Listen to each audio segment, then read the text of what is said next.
en sorte que la conduite du combi soit plus rassurante, mais sans dénaturer le charme et l'originalité du split. J'ai mon idée.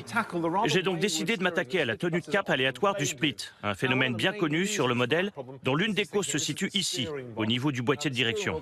Le volant actionne une colonne de direction qui se termine dans ce boîtier. Et dans ce boîtier, il y a des engrenages ici, et aussi de ce côté-là. Et c'est cette petite pièce qui convertit en quelque sorte le mouvement circulaire du volant et qui donne un mouvement linéaire à ce bras de direction. Mais cette conversion du mouvement s'opère par une série de tiges et de coussinets qui privent le conducteur de toute sensation au volant. Résultat des courses, le conducteur aura beau manier le volant avec précision, le temps que l'information traverse tout ça, il aura l'impression de tourner les roues dans de la guimauve, ce qui est très désagréable.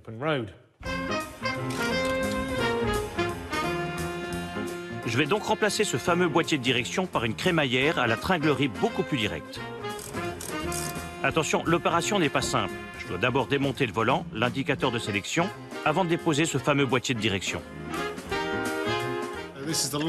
Voilà, c'est le dernier boulon. Je devrais pouvoir sortir le boîtier de direction de son roulement.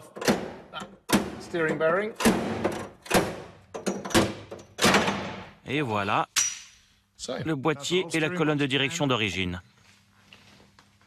Ce qu'il y a d'étonnant, compte tenu de l'âge du modèle et de sa direction épouvantable, c'est que très peu d'équipementiers ont planché sur une solution pour corriger le problème.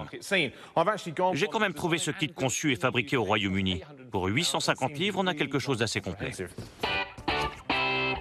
Si le carton est aussi gros, c'est parce que rien ne manque. Ça devrait me permettre de corriger la direction. Inspectons le contenu du kit. Une plaque de fixation très bien finie, comme vous voyez, découpée au laser et un plaquage du plus bel effet. Cette pièce s'installe sous le combi et c'est sur elle que je fixerai les autres. Ensuite, voici la nouvelle colonne de direction, avec un roulement à cette extrémité qui va empêcher le volant d'avoir la tremblante. Et à l'autre bout, on retrouve le joint de cardan, bien arrimé cette fois, qui vient se loger dans un boîtier conique qui fait pivoter le mouvement circulaire de 90 degrés, puis se prolonge dans notre crémaillère toute neuve, au bout de laquelle on trouve une rotule, qui s'articule sur le bras de renvoi d'origine.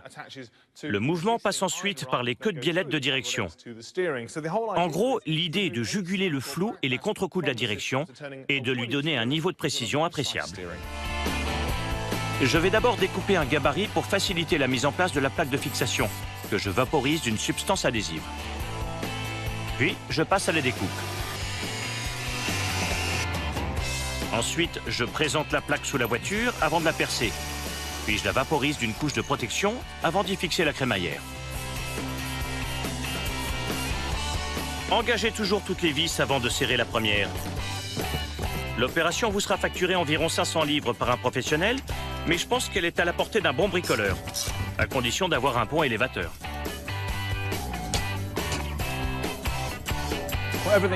Voilà, tout est prêt. Mais avant d'installer tout ça, je vais prendre quelques mesures à l'aide d'une petite réglette. C'est très important. Si je veux que l'alignement soit optimal, je dois ajuster le centrage de la crémaillère par rapport aux roues avant. Nickel, pile poil. Il n'y a plus qu'à monter le tout. Et il me reste une petite chose à faire à l'intérieur.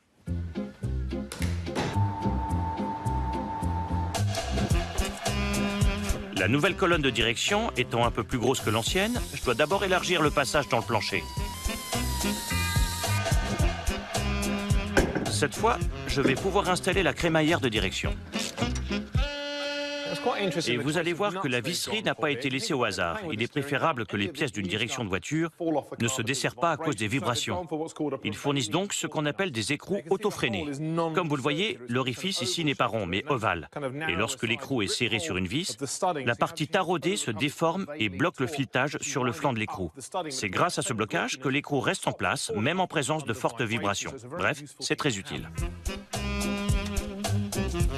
Je vais pouvoir installer le tout. La nouvelle colonne de direction, un dernier tour de vis, et voilà. Avec une crémaillère, le combi aura un comportement plus rigoureux et sera bien plus agréable à conduire.